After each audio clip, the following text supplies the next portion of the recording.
በስመ አብ ወወልድ ወመንፈስ ቅዱስ አሐዱ አምላክ አሜን። ድርሳነ ኡራኤል ኅዳር።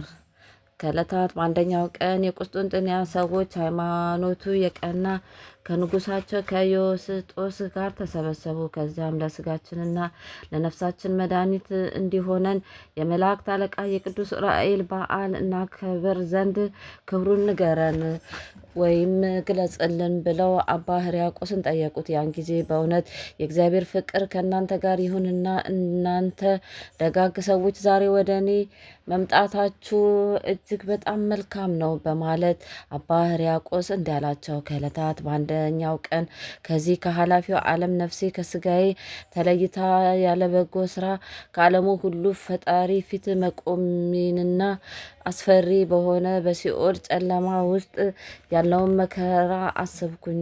ያን ጊዜም የጌታችን የኢየሱስ ክርስቶስ መካነ መቃብር ካለበት ኢየሩሳሌም ሄጄ በዛ ከሚኖሩ አባቶችና ከጳጳሳቱ አለቆችም በጸሎታቸው እባረክ ዘንድ የእግዚአብሔር መንፈስ በሕሊናዬ በጎ አሳሰበኝ። እነርሱም የኢየሩሳሌም ኤጲስቆጶስና ታላላቅ ተአምራቶችን የሚያደርግ የጌታችን የኢየሱስ ክርስቶስን መካነ መቃብር ጠባቂ የሆነ አባ ቄርሎስ፣ ካህኑ ባስልዮስና የደብረ ጽዮን ኢየሩሳሌም ቤተ ክርስቲያን በንጽህና የሚያገለግል ዲያቆኑ ባሮክ፣ እነዚህ ሁለቱ ደግሞ የመለኮትን ቃል ያስተማሩ ሐዋርያትን መስለው ለአገልግሎት በንጽህና የተዘጋጁ ሌሎችም እንደተመረጡ እንደ 72ቱ ደቀ መዛሙርት ቅዱሳን የሆኑ ብዙዎች መነኮሳት ናቸው። እግዚአብሔር በቸርነቱ ብዛት ያለ መሰናክልና ያለ እንቅፋት ያለ ድካም በፍጹም ደስታ ኢየሩሳሌም አደረሰኝ። ከዚያም ጌታችን ኢየሱስ ክርስቶስ ከተሰቀለበት ቦታ ሄጄ ሰገድኩና የተመላለሰበትንም ቦታ ሁሉ እየተዘዋወርኩ ጎበኙ። ከእነዚህም ቅዱሳን አባቶች የመንፈስ ቅዱስ በረከት ተቀበልኩኝ። ምዕራፍ 2 ከዚህም በኋላ ከዕለታት በአንድ ቀን አምላክን የወለደች የእመቤታችን የድንግል ማርያም ወዳጅ የሆነ ዲያቆኑ አባ ባሮክን የአባቶቻችን የቅዱሳን ሐዋርያት መጻሕፍቶችን ይሰጠኝ ዘንድ ጠየቅኩት። ይኸውም አባ ባሮክ የጌታችን የመድኃኒታችን የኢየሱስ ክርስቶስ መቃብርና የኢየሩሳሌምን ቤተ መጻሕፍት ጠባቂ ነው። የጌታችን የኢየሱስ ክርስቶስ ወዳጅ ወንጌላዊው ዮሐንስ ረድኡ ወይም ተማሪ የሆነ የአብሮኮሮስ ደቀ መዝሙር አባ ቴዎፍሎስ የጻፈውን የብሉይና የሐዲስ መጽሐፍ ሰጠኝ። ይኸውም አባ ባሮክ እመቤታችን ቅድስት ድንግል ማርያም በገነት ውስጥ ጽድቅና በሲኦልም ያለውን ኩነኔን ሁሉ በሚስጥር አይታ ለወንጌላዊው ዮሐንስ የነገረችው የአባቶቻችን የሐዋርያት ታሪክ የሚናገር ወይም የሚያስተምር ነው። ዳግመኛም እመቤታችን በግብፅና በኢትዮጵያ በስደቷ ጊዜ የደረሰባትን ችግርና እንዲሁም ለእኛ ለነፍሳችንና ለስጋችን መዳኛ ከጌታችን የተሰጠውን ቃል ኪዳን የመላእክትንም የተልእኮታቸውን ክብርና ገናንነት የሚያስረዳ ነው። ምስጋና ገንዘቡ በሆነ በእግዚአብሔር ፈቃድ ያለ ስንፍና ከመጀመሪያው እስከ መጨረሻው ድረስ አነበብኩት። ንባቡንም ጌታችን መከራ የተቀበለበትን ከመጋቢት ወር ጀምሮ እስከ ዕለተ ልደቱ ታኅሳስ ወር ድረስ በ9 ወር ከ7 ቀን አንብቤ ጨረስኩት። የዚህ መጽሐፍ ታሪኩ ብዙ ነውና ወንድሞቼ ሆይ እንግዲህ በዙ መጽሐፍ ውስጥ ስለ መላእክት አለቃ ስለ ቅዱስ ኡራኤል ወንጌላዊው ዮሐንስ የተናገረውን ዜና ስነግራችሁ በጸጥታ አድምጡኝ። እኔ ዮሐንስ ከሮም ንጉሥ ከአርቃድዮስ ዘንድ ሆኜ የአምላክን ወንጌል እያስተማርኩ ሳለው መላእክት መጥተው ከሮሙ ንጉሥ ከአርቃድስ ፊት በደመና ነጥቀው ወደ ኢየሩሳሌም ወሰዱኝ። በዚያውም ትተውኝ ሄዱ። ከዚህም በኋላ ወደ እናቴ አገር ወደ ናዝሬት ደረስኩና የጌታዬን የኢየሱስ ክርስቶስ እናት እመቤታችን ቅድስት ድንግል ማርያምን እዚያው ትቻት ነበርና ወደ ገሊላ ወረድኩ። እመቤታችን ከእናቴ ቤት አገኘዋትና ገብቼ ሰላምታ እየሰጠው ሰገድኩላት። እሷ ግን ከእናቴ የመኝታ ቤት ክፍል ተቀምጣ ሳለች አንዲት ነገር ወይም አንዲት ቃል እንኳን አልመለሰችልኝም። እኔም ዝም ስላለችኝ መሬቷ ጠበበችኝና ተጨንቄ ስለ ዝምታዋ ነገር 40 ቀን እየተደነኩ ቆይቼ አምላኬና ጌታዬ የሆነ ወደ ልጇ የዚህን አገር ነገር ይገልጽልኝ ዘንድ ጸለይኩኝ። ያን ጊዜም በ40ኛው ቀን ራቱን የመላእክት አለቆች ማለት ቅዱስ ሚካኤልና ቅዱስ ገብርኤልን፣ ቅዱስ ሩፋኤልን፣ ቅዱስ ሱሪያል የሚባል ቅዱስ ኡራኤል ላካቸው። ወደ እሷም ቀርበው ሰገዱላትና እመቤታችን ሆይ የልጅሽን ወዳጅ ወንጌላዊ ዮሐንስ ስለምን ዝም አልሽው? አታነጋግሪውምን? መልስስ ለምን አትመልሽለትም? አሏት። እመቤታችን ወንጌላዊ ዮሐንስ ወዴት አለ ብትላቸው እመቤታችን ሆይ እነሆ ከፊትሽ ቆሞ ይገኝ የለምን? አሏት። እሷም ግሩም የሆነ የሲኦልን ጨለማ አይቼ ከመፍራት ወይም ከመደነቅ የተነሳ ልቦናዬ ሌላውን ስለማያስታውስ ያለ ዛሬ አላየሁትም አለኝ። ከዚህም በኋላ ዮሐንስ እንዲህ አለችው፣ የሰማይና የምድር ምስጢራት ሁሉ ለእኔ እንደገለጸችልኝ ለሰው ልጅም ሲል ልጅ የሰጠኝ የምህረት ቃል ኪዳን እነግር ዘንድ የምትጽፍበትን ብዙ ቀለምና ብራና ይዘው ወደ እኔ ቅረብ አለችው። እነዚህም መላእክት ልጄ አስራት አድርጎ በሰጠኝ ሀገር በእነሱ ላይ በስሜ አብያተ ክርስቲያናት እንዲታነጹ ያሳዩህና የነግሩ ዘንድ ነው የተላኩት አለችው። ያን ጊዜም የሰማያት ምስጢር ሁሉ ነገረችውና በፊቷ ሆኖ ጻፈ። ዮሐንስ ሆይ እንግዲህ ይህን የምነግርህን የቃል ኪዳን ነገር ለኢትዮጵያ ሰዎች ትጽፍላቸው ዘንድ ልብ ብለህ ስማ አለችው። ምዕራፍ 3 ከሄሮድስ ፊት ሸሽቼ ወደ ግብፅ አገር በሄድኩ ጊዜ በዮሴፍ ላይ አንበሶች ተነስተውበት ከግርማቸው የተነሳ ደነገጠና ፈርቶ ትቶኝ ስለሸሸ እኔም ደንግጬ በብዙ አለቀስኩኝ።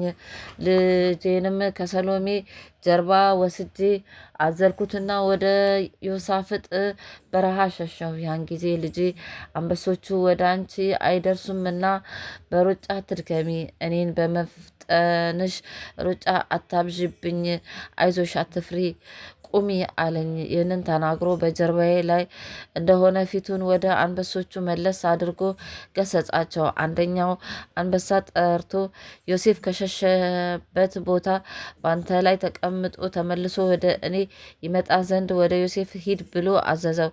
አምስቱም አንበሶች ግን ወደ እናቱ ቀርባችሁ ስገዱላት ብሎ አዘዛቸውና ወደ እኔ ቀርበው ሰገዱልኝ። በጀርባዬ አዝየው ሳለ ፊቱን ወደ ምዕራብ አዞረና እጁን አንስቶ 3 ጊዜ በመስቀል አምሳል ባረከ። አንበሳውም እንዳዘዘው ወደ ዮሴፍ ሄዶ ሰገደለትና ፈጣሪያችን ወደ እርሱ ተሸክሜ አደርስ ዘንድ ስላዘዘኝና በጀርባዬ ላይ ወጥተህ ተቀመጥ አለው። አንበሳውን በሰው ቋንቋ በመናገሩ ዮሴፍ ድንጋጤው በቅጽበት ተወገደለትና በአንበሳው ላይ ተቀምጦ ወደ እኔ መጣ። ከዚህም በኋላ ልጄ መንገዳችንን እንሄድ ዘንድ አንበሶቹ ይቀደሙ ቢለኝ፣ ልጄ ሆይ አሁንስ እኔም በሩጫ ደክም ያለውና ትንሽ አሳርፈኝ፣ ወይም ያንተን ሞት ከማየቴ በፊት በሞት አሰናብተኝ ብዬ ጠየቅኩት።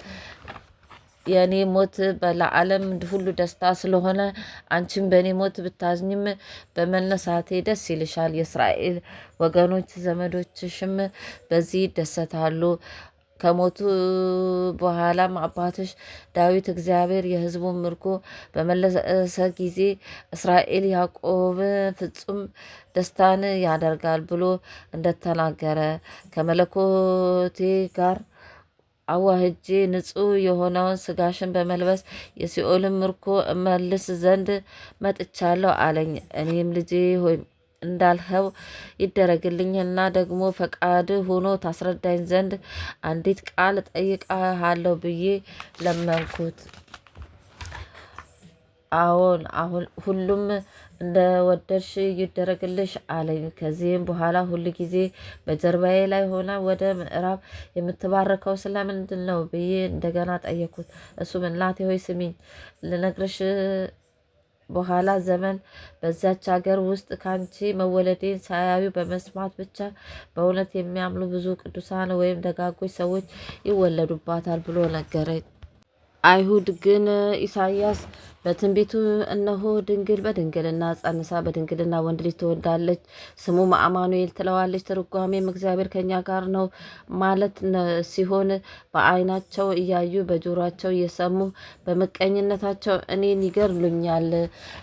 ከዘመዶቼ ጋር ሳለው በእኔ ላይ ክፉን ነገር ሁሉ እንዲሁ ይሰሩብኛልና። አንቺም ዘመዶችሽ በአይሁድ ምቀኝነት የተነሳ በምድረ ግብፅ ስደትና መከራ የደረሰብሽ ስለዚሁ ነው። እናቴ ሆይ በዚች በምባርካት ሀገር በኢትዮጵያ የሚኖሩ ሰዎችን እስከ ዓለም መጨረሻ ድረስ አስራት የሆኑልሽ ዘንድ ሰጥቼሻለሁ። እናቴ ሆይ አሁንም ወደዚያች አገር እንሄድ ዘንድ ተነሺ። ደሴቶቿ የተቀደሱ፣ ወንዞቿ ያማሩ፣ ውሃዎቿ የጠሩ፣ ዛፎቿና ተራሮቿ የተዋቡ ናቸው፣ አሳይሻለሁ አለኝ። ከዚህ በኋላም ልጄ በእጁ ደመና ጠቀሰና እኔም እሱን በክንዴ እንደታቀፍኩት ከዮሴፍና ከሰሎሜ ጋር እነዚያም አንበሶች ከኛ ጋር ሆነው በምታበራ ደመና ተጭነው ተነሳንና መጀመሪያ ናግራን ከሚባል ሀገር ደረስን። ከቀኝ ጎኔ የሚፈሰው ደሜ በብርሃናት አለቃ በኡራኤል እጅ ተቀርቶ በመጀመሪያ በዛች አገር ውስጥ ይፈሳል ወይም ይረጫል ብሎ ባረካት። በዚችም ሀገር ውስጥ አንቺ በድንግልና እንደ ወለድሽኝ አምነው የሚያከብሩሽ በእኔም የሚያምኑብኝ ብዙዎች የተቀደሱ ካህናት ይወለዳሉ። ከቀኝ ጎኔ ስለፈሰሰው ደሜ ፈንታ አንገታቸውን ለስለት ይሰጣሉ፣ ደማቸውን ያፈሳሉ። እኔም በሰማያት ዘላለማዊ ሕይወትን እሰጣቸዋለሁ፣ ብሩህ የሆነች ገነትም አወርሳቸዋለሁ አለኝ። ከዚህም በኋላ ተነስተን ሲሃት ከሚባል በረሃ ወይም ገዳም ደረስን። በዚች ገዳም ውስጥ ኃጢአት የሌለበት እንደ መላእክት ንጹሕ የሆነ አንድ መነኩሴ ይኖራል አለ። በስምሽ ታላቅ ቤተ ክርስቲያንን ይሰራል። ቅዱስ መንፈሴም በእርሱ ያድርና ስሜ በእርሱ ላይ ሲመሰገን ይኖራል። እኔና አንቺን የሚያከብሩ እንደ መላእክት የተመረጡ መነኮሳት መኖሪያ ይሆናል አለኝ። በዚያም ጊዜ ሶስቱን አንበሶች በዚያች ገዳም ውስጥ እየተዋለዱና እየተባዙ መነኮሳቱን በመጠበቅ ይኖሩ ዘንድ አዘዛቸው፣ ባረካቸውም። ከዚችም ቦታ ተነስተን ለትግራይ ትይዩ ከሆነ ሐማሴን ከሚባል ሀገር ደረስንና በምስራቋ በኩል ከፍተኛ ተራራ ተመለከትን። ያን ጊዜ በተራራዋ ላይ መላእክት ተገልጠው በድንጋሌ ስጋ በድንጋሌ ነፍስ የጸናች አምላክን የወለድሽ ቅድስት ድንግል ማርያም ሆይ ዓለምን ለማዳን ሲል ካንቺ ስጋ ነስቶ ሰው መሆን ስለወደደ በምድር ሰላም በሰማይ ለእግዚአብሔር ክብር ምስጋና ይሁን እያሉ እየዘመሩና እያመሰገኑ ወደኛ መጡ። ቅድመ ዓለም የነበረ ዓለሙን አሳልፎ የሚኖር ለፈጣሪያችን ምስጋና ይሁን። ለአብርሃምና ለዘሩ ለዘላለም የሰጠውን ቃል ኪዳን አስቧልና። ልጄም እንደ ቀድሞ ሁሉ ይቺ ተራራ ምስጋናሽ የሚነገርባት ቦታ ትሆናለች አለ። በኋላ ዘመን የቆስጠንጢንያው ንጉሥ ልጅ ስለ እኔ ኃላፊ ጠፊ የሆነ የዚችን ዓለም መንግስትና የአባቱን ክብር ንቆ ወደዚች ቦታ ይመጣል። ወደ ተራራዋም ወጥቶ መኖሪያውን በዚያ ያደርጋል። ይህችም በኢትዮጵያ ላሉ ቅዱሳን መነኮሳት ሁሉ ቦታ ትሆናለች። እርሱም እስከ ዓለም ፍጻሜ ድረስ ሲመሰገንባት ይኖራል። ስሟም ደብረ ሃሌሉያ ወይም ደብረ ዳሞ ይባላል። ትርጓሜ የአምላክ ልጅ የመስቀሉ ቦታ፣ የስሙ መገኛ ወይም አደባባይ ማለት ነው። ከዚህ በኋላ ተነስተን የእስራኤል አምላክ የሕጉ ታቦት ወይም የኪዳኑ ጽላት ማደሪያ የሆነች ወደ አክሱም ደረስን። ከዚያም በንጉሱ በሰሎሞን ትእዛዝ አስቀድሞ ከልጁ ጋር ከኢየሩሳሌም የመጡ የካህናት ልጆች የሆኑ በአገሪቱ ሕግ የሚያገለግሉ ካህናት ሳያዩን ገባን። በውስጧም ገብተን እንደተቀመጥን የኢትዮጵያው ንጉሥ ባዚን ከካህናቱና ከሰራዊቱ ጋር ታቦተ ጽዮንን ለመሳለም መጣ። አጠገባችን መጥቶ በተቀመጠም ጊዜ አልተመለከተንም ነበር። ለሰው መድኃኒት ሲል የእስራኤል አምላክ ለአባቱ እጅ በእኔ ምሳሌ ከሰራት ከታቦተ ጽዮን ጋር በኪሩቤል አክናፍ የልጄ የመለኮቱ ጥበብ ሰውሮናልና። ከዚህም በኋላ ካህናቱ ተነስተው ለኢትዮጵያዊ ንጉሥ ለባዚን ያነቡለት ዘንድ የኢሳይያስን መጽሐፍ አመጡና ለካህናቱ አለቃ ለአኪን ሰጡት። እርሱም ተቀብሎ እነሆ ድንግል በድንግልና ጸንሳ በድንግልና ወንድ ልጅን ትወልዳለች፣ ስሙም አማኑኤል ትለዋለች ሲል ኢሳይያስ በትንቢቱ ከተናገረው ቃል ለንጉሱ ለባዚን አነበቡለት። ንጉሱ ባዚንም ከወዴት አገር ትወለዳለች ይላል አለው። የካህናቱ አለቃም አኪንም በይሁዳ አገር በቤተልሔም ነው አለው። በእውነት በቅድስት ሥላሴ ሃይማኖት ለሚያስተምሩ ወገኖች ሁሉ መኖሪያ ትሆን ዘንድ እስከ ዓለም መጨረሻ ድረስ የጌትነቱ ማደሪያ ሊያደርጋት ገዳሞችን ተራሮችን አድባራቷንም ሁሉ ይባርክ ዘንድ እነሆ አሁን መጥቷል። በመለኮታዊ ጥበቡ ማኅተመ ድንግልናዋ ሳይለወጥ ከድንግል ማርያም በሕቱም ድንግልና እንደተወለደ ነቢዩ ሕዝቅኤል በምስራቅ በኩል የተቆለፈች ደጃፍ አየው። በዚያችም አዳራሽ ውስጥ የብርሃናት ጌታ እንደተቆለፈች ገብቶ እንደተቆለፈች ሲወጣ አየው ብሎ በትንቢቱ እንደተናገረ እርሷም አምላክን በመውለዷ ማኅተመ ድንግልናዋ አልተለወጠም። በጥበቡ ብዛት ከኃጢአት ንጹሕ በሆነ ሥጋ እንድትወልደው አደረጋት እንጂ። ሁለተኛም የሰማይና የምድር ኃይላት ሊሸከሙትና ሊወስኑት የማይቻላቸውን በማኅፀኗ ተወስነው ዘንድ አጸናት እንጂ። ንጉሱ ባዚን ከሊቀ ካህናት ከአኪን ጋር ይህን ነገር በሚነጋገሩበት ጊዜ ልጄ እናቴ በዚች አገር አምሳያ ላንቺ አስራት አድርጌ የምሰጥሽ አገሮችሽ አሳይሽ ዘንድ ከዚች አገር ተነሺ አለኝ። ያን ጊዜ የሙሴ ጽላት ካለችበት ቤተ መቅደስ ውስጥ ደመና መጣና ከልጄ እና ከዮሴፍ ከሰሎሜም ጋር በደመና ተጭነን ለመሄድ ተነሳን። እነዚያ ከግብፅ ተከትለውን የመጡ 3ቱ አንበሶች ግን ከኛ በታች በምድር ላይ ይሄዱ ነበር። ንጉሱ ባዚንና ሊቀ ካህናቱ አኪን የንጉሱ የባዚን ሰራዊትና የታቦተ ጽዮን ካህናት 3ቱ አንበሶች ባዩ ጊዜ ሸሹ። ያን ጊዜ መልአኩ ቅዱስ ዑራኤል ከሰማይ ሆኖ እናንተ የዚህ ሀገር ሰዎች አይዟችሁ፣ አትደንግጡ፣ የእስራኤል ነቢያት የተናገሩት ትንቢት ሕዝቅኤልም የእግዚአብሔርን ቃል በአማኑኤል ስለወለደች ስለእመቤታችን ድንግል ማርያም የተናገረውን የኢሳይያስን ትንቢት እንዳነበባችሁት ሁሉ በእውነት እነሆ ዛሬ ተፈጽሟልና በቁሙ አትፍሩ ብሎ በታላቅ ድምፅ አሰምቶ ተናገረ። ከእነዚያም አንበሶች እኔ አወጣችኋለሁና ከደመና ላይም ኑ ተጫኑ አላቸው። በዚህ ጊዜ በክንፉ ተሸክሞ አውጥቶ በደመናው ላይ ከኛ ጋር ጫናቸው። ምዕራፍ 4 ከዚህ በኋላም ከመልአኩ ጋር ከዚህ ተነስተን በቅጽበት ደብር አባይ ደረስን። ያን ጊዜ ልጄ ይቺ ለዘላለም እንደ አክሱም ለስምሽ መጠሪያ ርስት ትሆንሽ አለኝ። በኋላ ዘመን አንቺን የሚወዱ ብዙዎች ንጹሐን መነኮሳት ይኖሩባታል። ለዘላለሙ አሸናፊ የሆነ በአባቱ ምስጋና ዳግመኛ እስክመጣ ድረስ በቀናች ሃይማኖት ሕጌን የሚያስተምሩ ይኖሩባታል አለኝ። ዳግመኛም ከዚችው ቦታ ተነስተን በደመናው ላይ እንደሆን የተከዜን ወንዝ ተሻግረን ዋሊ ከሚባል ገዳም ወይም በረሃ ደረስን።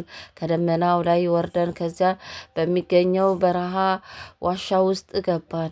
በዚያችም በረሃ ታላቅ ዋሻ በማግኘታችን እህል እንበላና ውሃም እንጠጣ ዘንድ በውስጧ አረፍን። ነገር ግን ምንም የሚበላ እህል አላገኘንም። ዋሻው ያለው በበረሃ ውስጥ ነበርና። ያን ጊዜ ልጄ የብረት አንካሴ ያላት የዮሴፍ በትር ወስዶ የአንዱን እንጨት ስር ቆፈረ። ከእንጨቱም ውስጥ ያወጣቸው ስሮች 318 ስሮች ነበረ።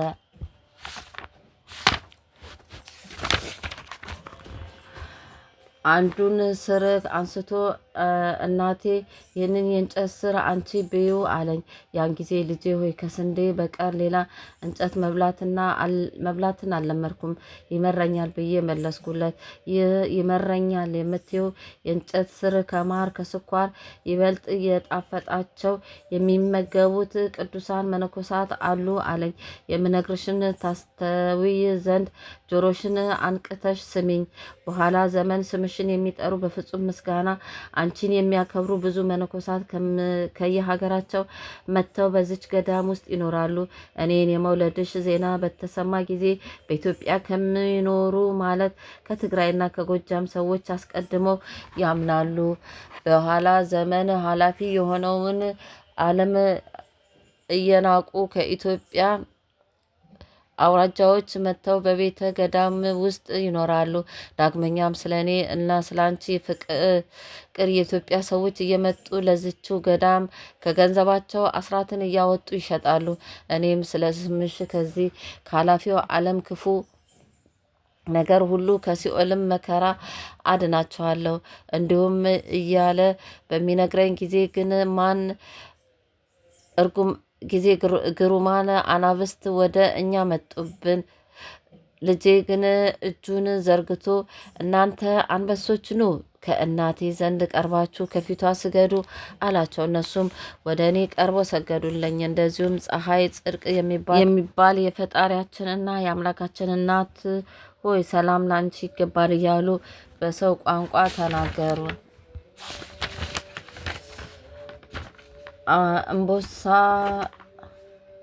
ጥጃ በእናቱን ፊት በደስታ እንደሚፈነጭ በፊቴ ሆነው ወደ ላይና ወደ ታች እየዘለሉና ወደ ምድርም እየጮሁ ይቦርቁ ጀመር። ዳግመኛም ልጄ ከኛ ጋር ከግብፅ አገር የመጡትን እኒን 3ቱን አንበሶች በዚች ገዳም ካሉት አንበሶች ጋር ተደባለቁ አላቸው። ምድርም በላዩዋ ላይ ሳር በቅሎ እንዳለበሳት እናንተም ብዙ ተባዙና ምድርን ሙላት አላቸው። ልጆቻችሁም እናቴን ለሚወዱ ለቅዱሳን ሁሉ ለስጋቸው ድካም ማረፊያ እስከ ዓለም መጨረሻ እንደ ፈረስና በቅሎ ለመጓጓዣ ያገለገሏችሁ በዚህም ገዳም ውስጥ ያለ ጥፋት የተባረኩ ሆነው ይኑሩ ብሎ ባረካቸው። የቅዱስ ዑራኤል ጸሎቱና በረከቱ ከአገልጋዩም ከእኔም ጋር ከነመላ ቤተሰቦቼ ከፍቅርተ ማርያም ከአስራተ ገብሬ ከክንፈ ገብሬ ገብረ መድኅን ዓመተ ኢየሱስ ወልደ ትንሣኤ ጋር ለዘላለሙ ይኑር አሜን። ከጥንት ጀምሮ የተነገረውን ዜና ለማሳመን የደመናው ባለቤት ቅዱስ ዑራኤልን ዮሴፍን ለሰሎሜን የሲናዋን ድንግል እናታችን ሰላምታ ይገባሻል። ላደረጋችሁት አመጣት በኢትዮጵያ ምድራችን እርሷ በጽዮን ስትሆን የጽዮንን በዓል አከበረች። ጽዮንም የጽዮንንም አደባባይ ደስ እያላት አጌጠች በብርሃን። ቅዱስ ዑራኤል ሆይ ከማርያም ጋር ባደረክ ጊዜ ጉዞ በጎዳና በጽዮን ወራት የተገለጸ የልዕልና ዜና የጽዮን ካህናት ሶስት አንበሶችን አይተው ምትሃተ ደመና ባደረባቸው ጊዜ ታላቅ ፍርሃት ልቡና አትፍሩ ስትል የምሕረትን ቃል አብስረሃልና። በቀራንዮ አደባባይ የጌታ ደሙ ከቀኙ ጎን በፈሰሰበት ዕለት በብርሃን የተጎናጸፈ ቅዱስ ዑራኤል ስለ ኃጢአት ስርዮት በእነዚህ ቦታዎች ያስቀድማል። ደሙን ቀርቶ ለመርጨት የአምላክን ልጅ የመረጠውን በናግራን ከፍ ከፍ ያደርጋልና በሰውነት የመንፈሱንም ስጦታ እጥፍ አድርጎ ያኖራል።